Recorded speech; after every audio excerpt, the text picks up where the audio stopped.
Hi, welcome to the latest Bellerophon review here.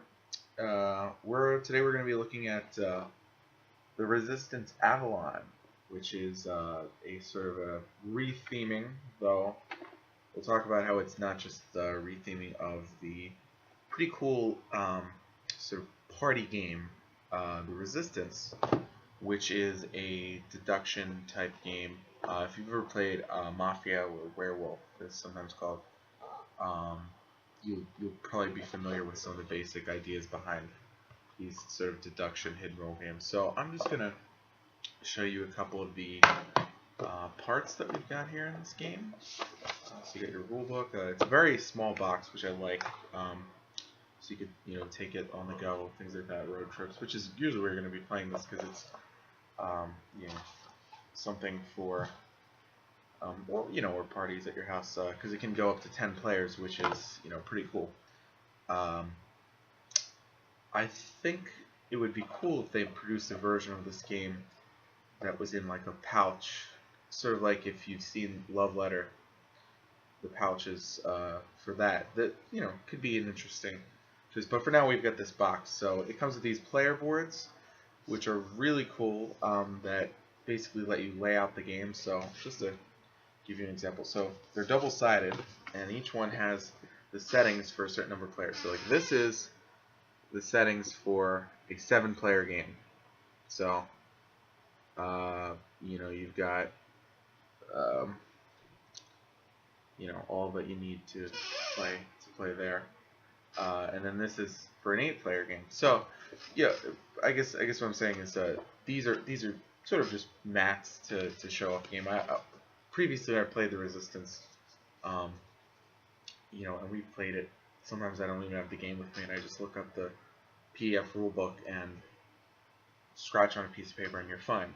But having these mats is kind of neat because it adds more of a visual element. You've also got these little chits for voting, which I like, and they're sort of like black and white stones. Like it's very, like you can imagine people like dropping them in there, some kind of like medieval voting system. So for the voting, instead of show of hands, you put in stones, and they have them as sort of in these little bags, like hidden, so you sort of conceal your vote as you're making it. Except the voting in the game is open knowledge. Like you don't mix them all up or anything. You all flip you say, all right, well I voted black. I mean, so it's really only just so people don't, like, while people are deciding, they can't look at what you're deciding. But I think it's kind of weird that they went to all this trouble for this. And I've seen some people playing it wrong, where they just mix them all up and they're like, oh, well, who voted no? Which isn't how it goes. And then you have, of course, the cards. Firstly, the success failure cards, which are very cool in this version. They've got swords on them for instead of missions like in the vanilla Resistance, which is sort of a dystopian future theme. Here they have success fail, and they have grails on them. So like a false grail, some Last Crusade action. I'll talk a little bit about some of the new roles in this.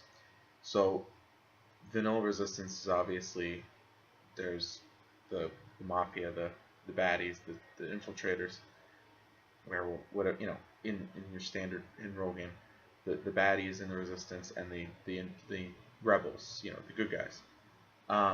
In this version, it's King Arthur's court, so you have the Knights of the Round Table, which I'll go through here, who are I do really appreciate too that they are of multiple genders. So you have like a female knight, and also like a female courtier, plus some male characters too, and so it's not just I often my gaming group is pretty much all women, so they always appreciate when there's characters who are both sexes, for that reason. Um, but yeah, the special characters for the good guys, there's Merlin, who is a really interesting character who I'll get into. He gets to, at the beginning of the game, see who all of the baddies are, who all the minions of Mordred, they're called this. And so he knows who the baddies are. He knows who not to trust. But if the baddies can figure out who Merlin is, they win anyway, even if they don't complete all the missions. And the reason this is really cool is because this means Merlin, could just be like, yeah, don't trust that guy. But then everyone would be like, oh, so you're Merlin. And then you get killed and you lose the game. And it just adds this whole new element. I almost never, except for first game teaching people, I never play without Merlin now. And the other one is Percival, who knows who Merlin is. You should really only play this in like a 10-player game. But he's a very cool, interesting thing as well. Because, and Percival is really only interesting if on the baddie side, which let me just get into. So the baddies, there's, that's interesting. The baddies, there's several vanilla baddies. There's the assassin, who is the person who, the aforementioned Merlin thing. They're the one who says, I think that guy is Merlin at the end of the game, or that gal is Merlin, and he decides whether you win anyway. So they have a chance to assassinate him, basically. There's Mordred himself, who's unknown to Mordred. I had no idea why he's like sort of like a Sith Lord in this game's universe. I thought he was just, everything I know about him, he's just like an evil knight. So I don't know. But he gets to put his thumb down during the phase where Merlin sees who the baddies are at the beginning of the game. So like Merlin doesn't even know. He's such a good hider. I guess it's because he's so stealthy with this pale white skin. Then you have some vanilla minions of Mordred the Assassin. Oberon, who I haven't played with, so I can't really talk about the Shakespeare character, I guess. And he's unknown to evil. So if you've ever played Mafia or Werewolf, he's kind of like the Masons. That's actually a bad example because Masons are usually on the good guy side. But he's a baddie who doesn't know, the other baddies don't know that he's a baddie. So that's an interesting one. And then my personal favorite one, because if you're playing with Percival, you should be playing with her as well. Morgan Le Fay, who shows up as Merlin to Percival. When Percival gets to see who Merlin is, she puts her thumb up as well. So Percival gets to do that. So you can see there's a lot of interesting new things that change it up from the vanilla. There's also these cards, which are, and a bunch of tokens as well, which are for some special missions molds, which you have to have the regular resistance for, which I don't know how I feel about that. Because on the one hand, I have the regular resistance, so that's cool. On the other hand, like, if you're going to buy one of these two, get Avalon, because it has the special things. Unless you're really tied to this dystopian theme, which, just go outside then, if you want the dystopian, universe. So, to me, this is the clear choice. So the fact that you kind of need another game to get the missions and stuff, to get that extra scenario, is a little disappointing. But otherwise, this is a fantastic game, truly fantastic game. And I think that a lot of people will really like playing this. The deduction is great. This is a great game for people who have never played games before. I would pull this out with, my friends. You can, anyone basically. It's pretty light. There's not a lot of rules, and if you don't play with all the special stuff, there's. Oh man, I left out some stuff. There's a Lady of the Lake rule. There's all kinds of special scenarios and stuff.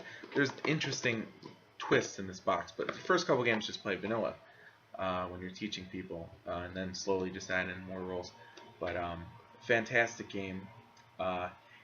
Takes longer than you would think is my one caveat here. Just be careful, because this is a light game, ostensibly a filler game.